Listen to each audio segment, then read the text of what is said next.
Was that something you identified in the scouting report and wanted to go to early? Well, Isaiah and the glue guys, right? Isaiah, James, and Glenn, they're really important. If they're not going to score, we're not going to score.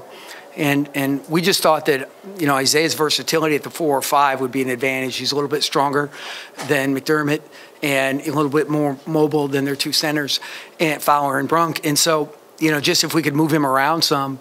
And then a lot of times when he gets going, then some of the other guys feed off that. So,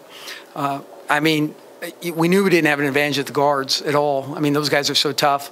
Aaron's really fast. Aaron Thompson's really fast. Kamar Baldwin's, just a playmaker, unconventional kind of guy. And then you've got Jorgensen, who can make bombs. And then, of course, McDermott's more of a stretch 4. So they really spread you out.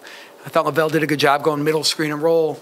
And it's hard when they're making threes and you feel like you need to be in helping on the roll guy or the drive. Puts a lot of pressure on your defense, so we had to go zone. But Isaiah really carried us for a long time in the first half for sure. How concerned were you with having to go zone the way they were making threes? Well, there was no concern. If we didn't go, it wasn't going to last long. We had to go zone. I thought, the times they scored are like I think they tipped an outlet pass or stole it there, and 2 offensive rebounds they scored on at different times, one earlier, one later.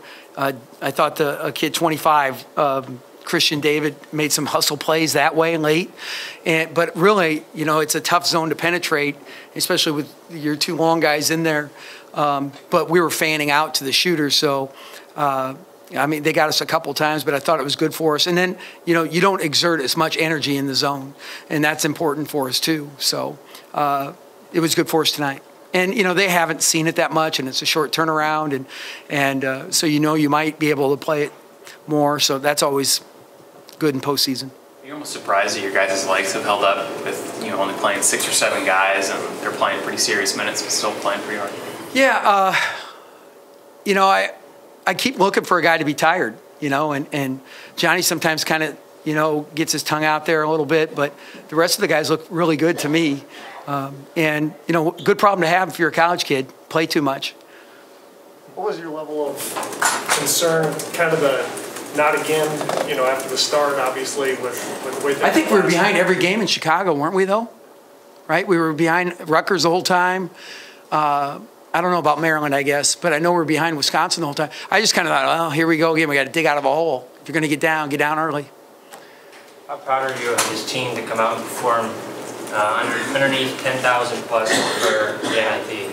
Yeah, the crowd was amazing. I thought there was great energy. PBA carries that energy well, too.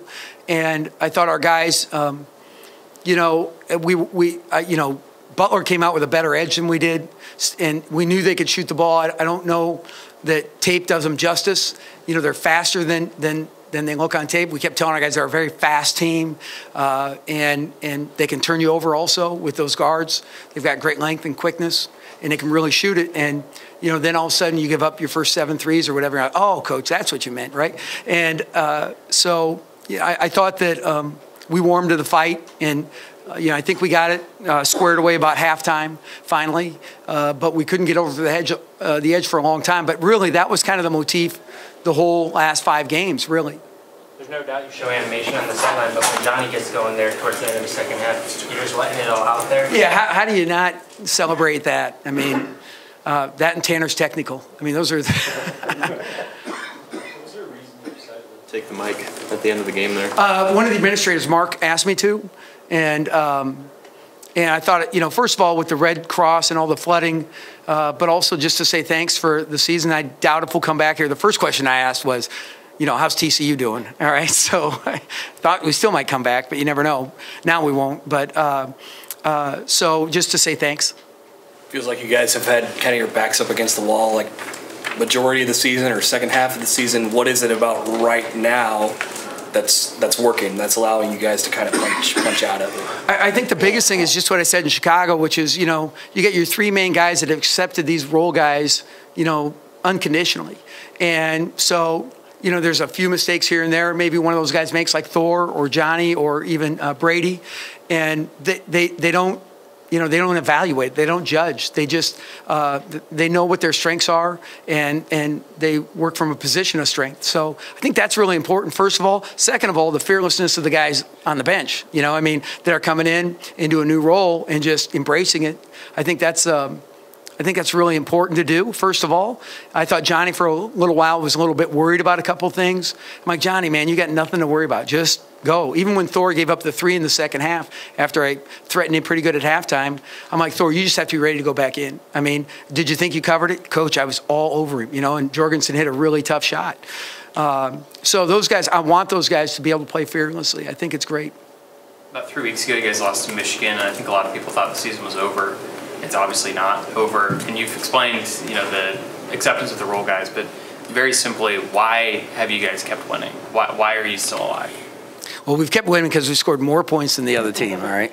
I think, honestly, it's just, you know, there's this weight of expectation, there's this disappointment, and you finally kind of get to the, you know, rock bottom, quote unquote, and then you bounce back, and you find small victories as a team, as a coaching staff, and build on from there. And we try to stay positive with them, stay aggressive, and never quit, and keep fighting. And that's what we've done, and that's what the kids have embraced, and they've done a phenomenal job. Do you think finding those small victories was something that maybe this team didn't have under the belt last year, and maybe not the same motivation?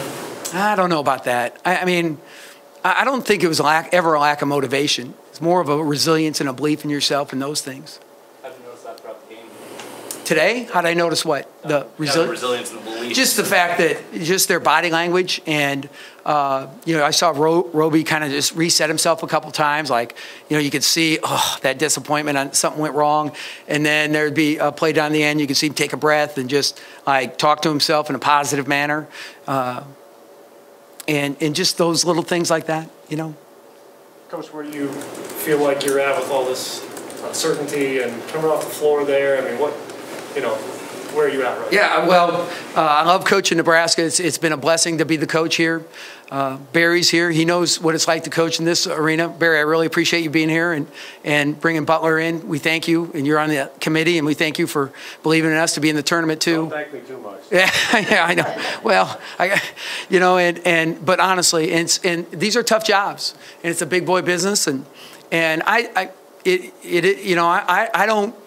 I'm not evaluating the situation. I'm just, you know, it's not fun to be talked about the way they're doing it, but I'm just going to do my job, and that's what you can do. I believe in our guys. We're making strides, and we're never quitting. We're staying positive. We're always fighting to the end. Said that, you know, it's like I feel like I'm on a campaign trail here, you know, and we're going to keep doing it, you know, no matter what. Thank you, guys.